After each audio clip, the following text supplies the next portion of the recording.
Karen. Not completely, bagamat syempre nakakalungkot din. Pero Karen, this is really bigger than any one of us in the Senate. Hindi po ito tungkol sa kanya lamang o sa akin lamang, sa kahit sino sa amin. Higit sa lahat, this is really about the thousands of widows and orphans of the extrajudicial killings during the war on drugs.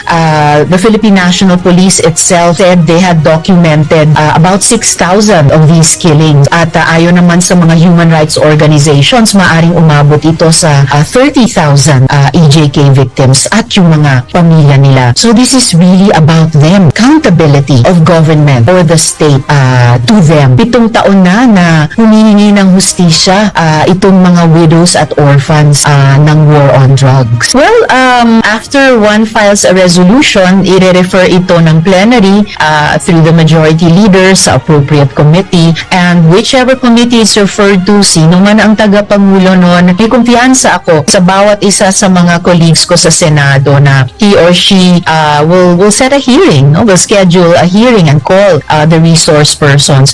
Walang nagbabasag ulo di Karen. Kung may binasagan ng ulo, muli yung mga biktima ng extrajudicial killings, yung mga pinatay, binalot ng packing tape, itinapon ang bangkay sa daan, at hindi, I only wish bula lang ito, pero flesh and blood yung mga naging biktima, at siguradong flesh and blood humihinga pa rin at naghihintay pa rin ng hustisya ng mga pamilya nila hanggang sa ngayon. Well, it's possible, depende sa chair ng komite, that there won't be a hearing scheduled. I hope that's not the case. Senado naman, the treaty-making body, so alam niya na such a resolution is in the context of the ICC, in the context of the Rome Statute. Of course, nasa realm of possibility na hindi ito i-refer, pero medyo magiging irregular yon kasi ministerial na lang na any resolution that filed will be referred to an appropriate committee. So, masyado naman akong magugulat kung yun ang mangyayari. And I don't think that the Senate, given its traditions, its rules, will do that. Well, may interesting take dating minority leader, dating Senate President Frank Drilon. Duterte, unilaterally without Senate concurrence, winidraw yung ating bansa sa ICC noong 2019. Then the original concurrence of the Senate, ratification of former President Noynoy Aquino still stand, at kailangan lang balikan yan ni Presidente ngayon. Nakakatawa, in a way, it's like poetic justice dahil yung executive unilaterally kumilos panahon ni Duterte 2019. President now can simply through executive action signal our active again in the ICC. So that actually jives with the opinion of some of my colleagues na which resolution also, yun din naman yung sense ng resolution ko. It's simply urging open itself to cooperate with the ICC. Nauna na rin si Presidenteng nagsabing hindi lang itataguyod ng administrasyon niya ang karapatang pantao, sisingilin nila yung not just accountability but high level of accountability. Si Presidente na mismo nagsabing seriously inaaral ng administrasyon niyang sumali ulit sa ICC. Oo, exactly. Has spoken on that a few times. The Supreme Court has spoken on that several times as well. And ang Senado, sa identity namin at sa tradisyon, proudly uphold that we are the treaty-making body of the country. Of course, the President ratifies, but the Senate concurs. Pagpasok sa treaty, ganon ang papel naming dalawa, legislature or particularly Senate, Presidente, ganon din sa pag-atras. The Senate minority that time, 2019, under the leadership of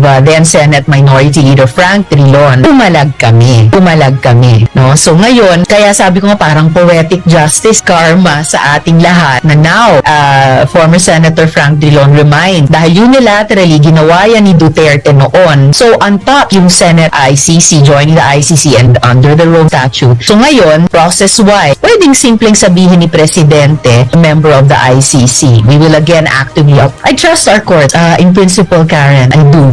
Pero in terms of delivering justice, lalo na sa mga biktima ng EJKs, justice is very slow. At di ba may mismo yung mga, ang punto niyan, precisely to show that the community of nations is a community of shared values at sa pamamagitan primarily ng ating political, diplomatic action. So diplomacy, peaceful politics, nahabol ko yung hagi nung interview mo kasama ni Iya Coronel Ferrer.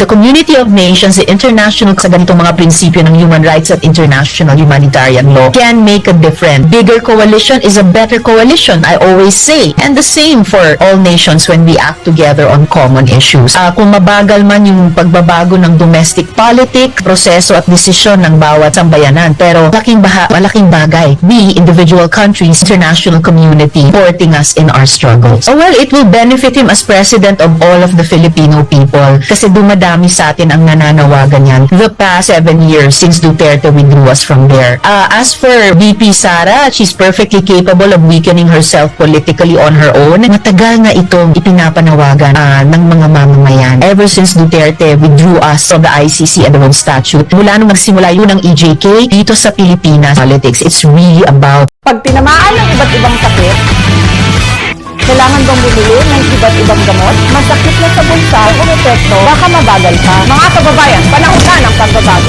Rexidol Forte na tayo.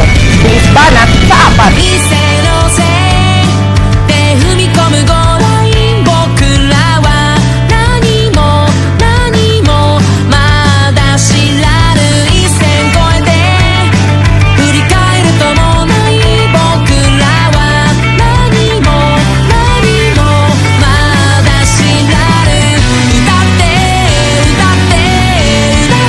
くきらめく汗がこぼれるのさ覚えてないこともたくさんあっただろう誰もシルエット大事にしたいもの持って大人になるんだどんな時も離さずに守り続けようそしたらいつの日か何もかも笑えるさひらりと